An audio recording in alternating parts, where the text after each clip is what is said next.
அனைவருக்கும் வணக்கம். இந்த பதிவில் நம்ம எதை பற்றி பார்க்க போகிறோன்னு தெரிஞ்சுக்கிறதுக்கு முன்னாடி மறக்காமல் நம்ம சேனலை சப்ஸ்கிரைப் பண்ணிக்கோங்க. கூடவே பெல் பட்டனையும் கிளிக் பண்ணிவிட்டு ஆளுங்கிற ஆப்ஷனை கொடுத்துட்டிங்கன்னா நான் போடுற வீடியோக்கள் எல்லாமே மிஸ் ஆகாமல் நோட்டிஃபிகேஷனில் வந்துடும். இந்த பதிவு ரொம்ப ரொம்ப முக்கியமான பதிவு அப்படின்னே சொல்லலாங்க. வாராகி அம்மன் பக்தர்கள் அனைவரும் எதிர்பார்த்து காத்து கொண்டிருந்த ஒரு பதிவு அப்படின்னே சொல்லலாம்.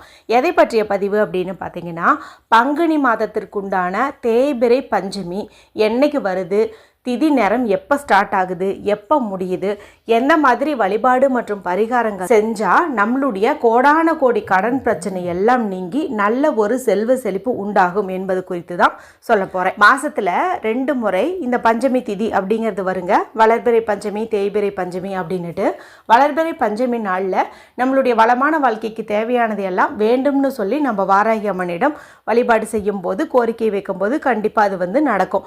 அதே போல் தேய்பிறை பஞ்சமி நாளில் நமக்கு இருக்கக்கூடிய தீர வேண்டிய தேய வேண்டிய பிரச்சனைகள் எல்லாம் நம்ம விட்டு நீங்கணும்னு சொல்லி வேண்டும் போது அதுவும் அன்னை கட்டாயம் நிறைவேற்றி தருவாங்க அப்படின்னே சொல்லலாம். வளர்பிறை பஞ்சமியை காட்டிலும் தேய்பிறை பஞ்சமி அப்படிங்கிறது ரொம்ப ரொம்ப சக்தி வாய்ந்த வழிபாட்டிற்குரிய ஒரு நாளாகவே கருதப்படுது. யார் ஒருத்தங்க புதுசாக வாராகி அம்மன் வழிபாடு செய்யணும்னு நினச்சாங்கனாலும் அவங்க தேய்பிறை பஞ்சமி நாளில் துவங்கும் போது அவங்களுடைய கர்ம வினைகள் பாவங்கள் எல்லாமே நீங்கி நல்ல ஒரு செல்வ செழிப்பான வாழ்க்கை அவங்களுக்கு அமையும் அப்படின்னே சொல்லலாம். அதன்படி பார்க்கும்போது இப்போ நமக்கு வரவு இருக்கிறது பங்குனி மாதத்திற்குண்டான தேய்பிறை பஞ்சமி. இந்த தேய்பிறை பஞ்சமி எப்போ வருது அப்படின்னு பார்த்தீங்கன்னா, இன்று அதாவது மார்ச் மாதம் 18ஆம் தேதி பங்குனி மாதத்தின் 4ஆம் தேதி இரவு 8:41 அப்படிங்கும்போது தொடங்குது. இது எப்போ முடியுது அப்படின்னு பார்த்தீங்கன்னா, நாளை மார்ச் மாதம் 19ஆம் தேதி பங்குனி மாதத்தின் 5ஆம் தேதி புதன்கிழமை அன்னைக்கு இரவு 10:32 அப்படிங்கும்போது முடியுது. அப்போ எந்த நாளில் நம்ம வாராகி அம்மன் வழிபாடு செய்யணும் அப்படின்னு கேட்டிங்கன்னா, வாராகி அம்மன் வழிபாட்டை பொறுத்த வரைக்கும் மாலை 6 மணியிலிருந்து இரவு 10 மணிக்குள்ளே எப்போ வேணாலும் தாராளமாக வழிபாடு செய்யலாம். அதே போல் பிரம்ம முகூர்த்த நேரத்துலையும் வழிபாடு செய்யலாம். நீங்கள் இன்றைக்கி வழிபாடு செய்கிற மாதிரி இருந்துச்சு அப்படிங்கும்போது இன்று இரவு 8 மணிக்கு மேலே தானே நமக்கு திதியே தொடங்குது. அதாவது கிட்டத்தட்ட பார்த்திங்கன்னா 8:41 மேலே தான் தொடங்குது. அப்போ நீங்கள் வழிபாடு செய்கிற மாதிரி இருந்தால் 9 மணியிலிருந்து 10 மணிக்குள்ளே வழிபாடு செஞ்சுக்கோங்க. இல்லை அப்படின்னா நாளைக்கு நீங்கள் வழிபாடு செய்யுங்க.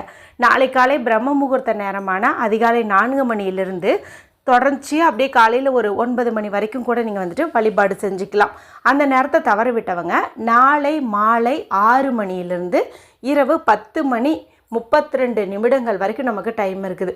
அது வரைக்கும் எப்போ வேணாலும் தாராளமாக நம்ம வழிபாடு செய்யலாம்.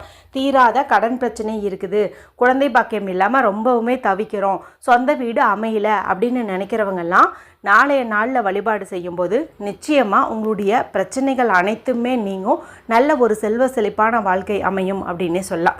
இப்போ வாராகி அம்மன் சிலை வச்சுருக்கிறவங்க குறைந்தது 5 பொருட்களால் நாளைக்கு அபிஷேகம் அப்படிங்கிறத செய்யுங்க. படம் வச்சுருக்கிறவங்க படத்தை தூய்மைப்படுத்தி 5ங்கிற எண்ணிக்கையில் மஞ்சள் குங்குமம் இட்டுக்கோங்க. அடுத்தது எங்ககிட்ட படமும் இல்லை சிலையும் இல்லை அப்படிங்கிறவங்க மண்ணகல் விளக்கு ஒன்று புதுசாக வாங்கி அதையே நீங்கள் ஒவ்வொரு பஞ்சமி தோறும் நீங்கள் வாராகி அம்மனாக நினச்சி ஏற்றி வச்சுட்டு வழிபாடு செய்வது அதீத பலன்களை உங்களுக்கு கொடுக்கும். அது 5 முக அகல் விளக்காக இருக்கிறது இன்னும் சிறப்பான பலனை உங்களுக்கு கொடுக்கும். இப்போ விளக்கை நீங்கள் தூய்மைப்படுத்தி 5ங்கிற எண்ணிக்கையில் மஞ்சள் குங்குமம் இட்டுக்கலாம். அடுத்தது நீங்கள் விளக்கேற்றுற மாதிரி இருந்தது அப்படிங்கும்போது 5 முகம் கொண்ட அகல் விளக்குன்னா நீங்கள் 1 மட்டும் ஏற்றுனீங்க அப்படின்னா போதும். இல்லைன்னா தனித்தனியாக 5 அகல் விளக்காவது ஏற்றணும். அதாவது குறைந்தது 5 சுடர் விட்டு அன்றைக்கி தீபம் எரியணும். அது ரொம்ப ரொம்ப முக்கியம். அடுத்தது அன்னைக்கு விசேஷமான மலர்கள் அப்படின்னு பார்க்கும்போது சிவப்பு நிறத்தில் இருக்கக்கூடிய செம்பருத்தி பூ, செவ்வரளி பூ, இட்லி பூ இதெல்லாம் வைக்கலாம்.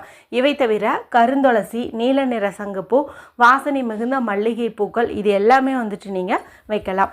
அடுத்து நிவேதனம்னு பார்க்கும்போது மண்ணுக்கடியில் விளையக்கூடிய கிழங்கு வகைகள் எதுவாக இருந்தாலும் வைக்கலாம். பச்சையாக இருந்தாலும் வைக்கலாம், வேக வச்சும் வைக்கலாம், அது உங்களுடைய விருப்பம். அதாவது மரவள்ளி கிழங்கு, குச்சி கிழங்கு, முள்ளங்கி, கேரட், பீட்ரூட் இது போன்ற கிழங்கு வகைகளை நீங்கள் வைக்கலாம். இல்லைனா ஒரு டம்ளர் பானகம் வைக்கலாம், அல்லது நிறைய சர்க்கரை சேர்த்து பால் வச்சு வழிபாடு செய்யலாம். மிக சரியாக சொல்லணுன்னா நாளை இரவு 8 to 9 மணி அப்படிங்கும்போது பார்த்திங்கன்னா வாராகி அன்னை தீபச்சுடர் மூலமாகவே நம்முடன் பேசக்கூடிய ஒரு நேரம் அப்படின்னு சொல்லலாம். அந்த நேரத்தில் நான் இப்போ சொல்லக்கூடிய இந்த வழிபாட்டு முறையும் பரிகாரத்தையும் நீங்கள் செய்வதன் மூலமாக அற்புதமான பலன்கள் உங்களுக்கு கிடைக்கும். அடுத்து ஒரு சில சகோதரிகளுக்கு சந்தேகம் வரும், எங்களுக்கு வாராகி அம்மன் வழிபாடு செய்யும் பழக்கம் இல்லை, ஆனால் நீங்கள் சொல்கிற மாதிரி எங்களுக்கு குழந்தை பாக்கியம் வேணும், செல்வ செழிப்பு அதிகரிக்கணும், கடன் பிரச்சனை நீங்கணும், சொந்த வீடு அமையணும், நாங்கள் எங்களுடைய இஷ்ட தெய்வத்தை நினச்சி இந்த பரிகாரத்தை செய்யலாமா அப்படின்னு தாராளமாக செய்யலாம். பஞ்சமி திதி பொறுத்த வரைக்கும் மகாலட்சுமி தாயார் வழிபாட்டிற்கு உகந்த ஒரு நாள் தான். அதனால் நீங்கள் மகாலட்சுமி தாயாரையும் இப்போ நாளைய நாள்னு பார்க்கும்போது மகா விஷ்ணு வழிபாட்டிற்கு உரிய ஒரு நாளாக இருக்கிறதுனால அவரை நினச்சோம், புதன் பகவானை நினச்சோம் இந்த பரிகாரத்தை நீங்கள் தாராளமாக செய்யலாம். நீங்கள் நினச்சது எதுவாக இருந்தாலும் கண்டிப்பாக நடந்தே தீரும். சரி, இப்போது ஒரு குறிப்பிட்ட தீபம் ஏற்றக்கூடிய முறை குறித்து தான் சொல்ல போகிறேன். அவசியம் எல்லாரும் செஞ்சு பலனடையுங்க. இதுக்கு நமக்கு பூஜை அறையில் பயன்படுத்தக்கூடிய ஏதாவது ஒரு தட்டு எடுத்துக்கோங்க.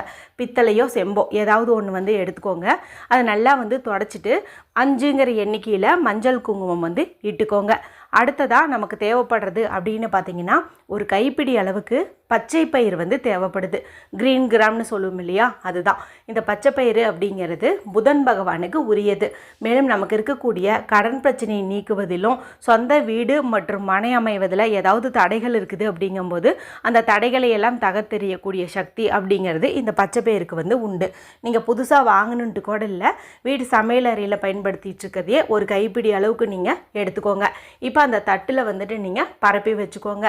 இப்போ இதில் 5ங்கிற எண்ணிக்கையில் வெற்றிலை நீங்கள் பயன்படுத்துறது சிறப்பு. 5 வெற்றிலை நீங்கள் வைக்கலாம், அல்லது ஒரு வெற்றிலை வச்சாலும் பரவாயில்ல, அல்லது வெற்றிலையே எங்களுக்கு கிடைக்காது அப்படின்னு நினைக்கிறவங்க 5ங்கிற எண்ணிக்கையில் செம்பருத்தி இலை பயன்படுத்துறதும் சிறப்பு தான். பரிகாரத்துக்கு பயன்படுத்துறதுக்கு முன்னாடி சுத்தமான தண்ணியில் கழுவிட்டு இந்த இலையினுடைய அந்த நுனி பகுதியில் மஞ்சள் குங்குமம் இட்டுக்கோங்க. இப்போ அந்த பச்சைப்பயிறு மேலேயே அந்த இலைகளை நீங்கள் வட்ட வடிவில் அடுக்கிட்டு வாங்க. நம்ம எப்போவுமே வெற்றிலை தீபம் ஏற்றுவோம் இல்லையா முருகப்பெருமானுக்கு, அது 6ங்கிற எண்ணிக்கையில் ஏற்றுவோம். இதை 5ங்கிற எண்ணிக்கையில் நம்ம வைக்கிறோம், அவ்வளவுதான் வித்தியாசம். இப்போ அந்த மாதிரி வச்சுருங்க. இப்போ நடுவில் 5 முகம் கொண்ட அகல் விளக்குனா நீங்கள் 1 மட்டும் வச்சிங்க அப்படின்னா போதும். இல்லை எங்ககிட்ட அந்த மாதிரி விளக்கு இல்லை அப்படின்னு நினைக்கிறவங்க தனித்தனி அகல் விளக்காக இருந்துச்சுங்கும் போது ஒவ்வொரு வெற்றிலை மேலும் ஒவ்வொரு அகல் விளக்குன்னு சொல்லி நீங்கள் 5 விளக்கு ஏற்றணும். இந்த 5லேயே 1வது நெய் விளக்காக இருக்கிறது ரொம்ப ரொம்ப விசேஷம். இல்லைன்னா எல்லாத்துலேயும் நல்லெண்ணெய் ஊற்றிட்டு ஒவ்வொன்றுலேயும் ஒவ்வொரு சொட்டாவது நீங்கள் நெய் மிக்ஸ் பண்ணிக்கோங்க. இப்போ நீங்கள் அந்த விளக்கை ஏற்றி வச்சுடுங்க. ஏற்றி வச்சுட்டு ஒரே ஒரு 5 ரூபாய் நாணயம் எடுத்துக்கோங்க. இந்த 5 ரூபாய் அப்படிங்கிறது பார்த்தீங்கன்னா குபேரருக்கு உரியது. மேலும் இது 5ங்கிற எண் பார்த்தீங்கன்னா புதன் பகவானுக்கு உரியது. மேலும் நமக்கு இந்த முறை பார்த்தீங்கன்னா பங்குனி மாதத்தின் 5ஆம் தேதியே இந்த பஞ்சமி தேதி வந்திருக்கிறது இன்னொரு விசேஷம். அதுவும் புதன்கிழமையில் வந்திருக்கிறது இன்னும் கொஞ்சம் சிறப்பு அப்படின்னே சொல்லலாம். அதனால் 5ங்கிற எண் இங்கே அதிக எனர்ஜி ஊட்டப்பட்டதாக இருக்கிறதுனால இந்த காசை எடுத்துக்கோங்க. முன்னாடி சுத்தமான தண்ணியில் கழுவிட்டு நல்லா தொடச்சிக்கோங்க. தொடச்சிட்டு இப்போ நீங்கள் 5 முகம் கொண்ட அகல் விளக்கு அந்த தட்டில் ஏற்றி வச்சுருந்தாலும் சரி, இல்லை தனித்தனியாக 5 அகல் விளக்கு ஏற்றி வச்சுருந்தாலும் சரி, அதில் ஏதாவது ஒரு விளக்கில் இந்த 5 ரூபாயை நீங்கள் போடணும். போடுறதுக்கு முன்னாடி இதை உங்களுடைய உள்ளங்கையில் வச்சுட்டு மனதார வேண்டிக்கோங்க. உங்களுக்கு இருக்கக்கூடிய பிரச்சனைகள் நீங்கணும்னு ஆத்மார்த்தமாக வேண்டிக்கோங்க. உங்களுடைய சகோதரிக்கிட்டேயோ உங்களுடைய தாய்கிட்டேயோ எந்த அளவுக்கு நீங்கள் வெளிப்படையாக பேசுவீங்களோ அதே போல் இந்த தீபச்சுடரை பார்த்த மாதிரி எனக்கு இருக்கக்கூடிய இந்த கடன் பிரச்சனை நீங்கணும், குழந்தை பாக்கியம் கிடைக்கணும், சொந்த வீடு அமையணும் அப்படின்னு மனதார வேண்டிக்கிட்டு அதன் பிறகு இந்த 5 ரூபாவை அந்த விளக்குக்குள்ளே போட்டுருங்க. அதாவது இந்த எண்ணெய்க்குள்ளே போட்டுருங்க. அதன் பிறகு உங்களுக்கு வாராகி அம்மனுடைய திருநாமங்கள் 12 தெரிஞ்சுதுன்னா அதை நீங்கள் சொல்லலாம். இல்லைன்னா 108 போற்றி சொல்லலாம். மகாலட்சுமி தாயாரை நினச்சி வழிபாடு செய்கிறவங்க லலிதா சகஸ்ரநாமம் சொல்லிக்கலாம். இல்லைன்னா ஓம் ஸ்ரீம் ஸ்ரீயை நமக அப்படிங்கிற மந்திரத்தை நீங்கள் சொல்லிக்கலாம். இது போல் சொல்லிவிட்டு ஊதுபத்தி, சாம்பிராணி, கற்பூரம் எல்லாம் காட்டிட்டு பூஜையை நீங்கள் நிறைவு செஞ்சுக்கோங்க. அதன் பிறகு அங்கே வச்சுருக்கிற அந்த பிரசாதத்தை நீங்கள் எடுத்து சாப்பிட்டுக்கலாம். விரதம் இருக்கிற மாதிரி இருந்துச்சுன்னா எந்த மாதிரி இருக்கணும் என்பது குறித்து ஒரு தனி பதிவு போட்டிருக்கேன். அதே போல் வாராகி அம்மன் பக்தர்களெல்லாம் நம்மளுடைய தீராத பிரச்சனைகள் தீர்வதற்கு தேய்பிறை பஞ்சமி நாளில் தேங்காய் தீபம் எந்த மாதிரி ஏற்றணும் என்பது குறித்தும் தனிப்பதிவு வந்து போட்டிருக்கேன். அதனுடைய லிங்கை இந்த வீடியோ முடியும் போது வரக்கூடிய எண்டு ஸ்க்ரீனில் கொடுக்குறேன். அதில் பார்த்து நீங்கள் தெரிஞ்சுக்கோங்க. இப்போ இந்த விளக்கில் இருக்கிற அந்த நெய்யோ எண்ணெயோ எல்லாம் குறையும் இல்லையா, அந்த சமயத்தில் ஒரு பூவின் காம்பை கொண்டு அதை வந்துட்டு நீங்கள் குளிர வச்சுருங்க. இது வந்து அப்படியே இருக்கட்டும். மறுநாள் காலையில், அதாவது வியாழக்கிழமை காலையில் எழுந்ததுக்கப்புறமா நீங்கள் குளித்து முடிச்சுட்டு இந்த வெற்றிலையோ செம்பருத்தி இலையோ அதை வந்துட்டு நீங்கள் கால்படாத இடத்துல போட்டுருங்க. இல்லைன்னா பசுமாட்டுக்கு வந்து கொடுத்துருங்க. இந்த பச்சை பயிறு கைப்பிடி அளவு போட்டோம் இல்லையா, அதை நீங்கள் பசுமாட்டுக்கும் கொடுக்கலாம், காக்கை குருவிகளுக்கு எறும்புகளுக்கு இது போலையும் வந்துட்டு நீங்கள் தானமாக கொடுக்கலாம். அடுத்தது இந்த விளக்குக்குள்ளே 5 ரூபா போட்டுரும் பார்த்தீங்களா, அதை வந்துட்டு நீங்கள் எடுத்து ஒரு கிளாத்து வச்சு நல்லா தொடச்சிட்டு உங்களுடைய பணம் வைக்கக்கூடிய இடத்துலையோ நகை வைக்கக்கூடிய இடத்துலையோ பத்திரமா வந்து இந்த காசை நீங்கள் வச்சுக்கோங்க. இது எங்கே இருக்குதோ அங்கே அபரிமிதமான பணவரவு வந்து ஏற்படும். கூடிய சீக்கிரம் உங்களுடைய விருப்பங்கள் யாவும் வந்து நிறைவேறும். நம்பிக்கையோட செஞ்சு பலனடையுங்க. வீடியோ பிடிச்சிருந்தா மற்றவங்களோட ஷேர் பண்ணுங்கள், லைக் பண்ணுங்கள். மற்றும் ஒரு பயனுள்ள பதிவில் உங்களை சந்திக்கிறேன். நன்றி, வணக்கம்.